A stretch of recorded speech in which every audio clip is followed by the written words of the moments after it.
कामयाबी।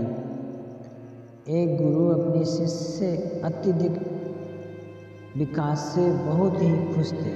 उन्हें लगा कि अब शिष्य का मार्गदर्शन करने की जरूरत नहीं है, इसलिए उस शिष्य को एक नदी के किनारे बनी अपनी छोटी सी कुटिया में छोड़ निकल पड़े।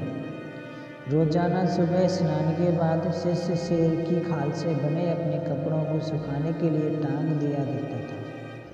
यही एकमात्र वस्तु थी जो उसके पास थी। एक दिन चूहों ने उस शेर की खाल को कुतर डाला। यह देखकर शिष्य बहुत ही उदास हो गया। वस्त्र न होने के कारण वह दूसरे वस्त्र मांगने गांव वालों के पास पहुंचा। अगले ही दिन चूहों ने दूसरे वस्त्र में भी छेद कर डाला। चूहों से परेशान होकर उसने एक बिल्ली पाल ली। अब उसे समस्या चूहों से नहीं, लेकिन बिल्ली उसके लिए परेशानी का सबब बन गई।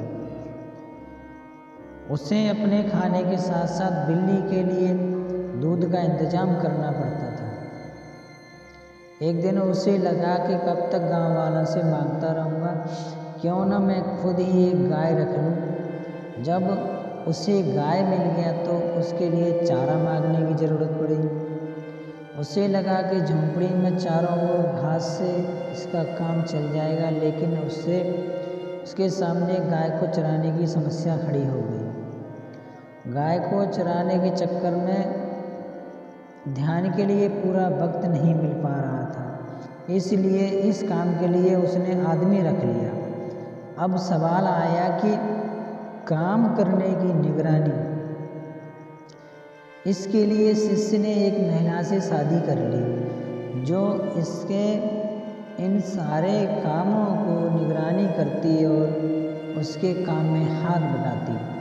आगे चलकर ऐसा वक्त आया जब वह गांव का सबसे धनी व्यक्ति बन गया। कई सालों के बाद अचानक एक दिन गुरुजी उस गांव में पहुंचे। सब कुछ बदला हुआ देखकर वो दंग रह गए। उन्होंने देखा कि जहां कुटिया हुआ करती थी वहां आज एक आलीशान इमारत खड़ी है। लेकिन उन्होंने एक नौकर से पूछा, क्या यह वही जगह है जहां एक मेरा शिष्य रहता था? नौकर उन्हें कोई जवाब देता इससे पहले ही गुरुजी का शिष्य हाजिर हो गया। गुरु ने उससे पूछा, वत्स, आखिर ये सब क्या है? इस पर शिष्य ने कहा, आपको विश्वास नहीं हो रहा न, लेकिन मेरे पास सिवाय इसके कोई दूसरा तरीका नहीं था कि मैं शेर की खाल को हटा देता।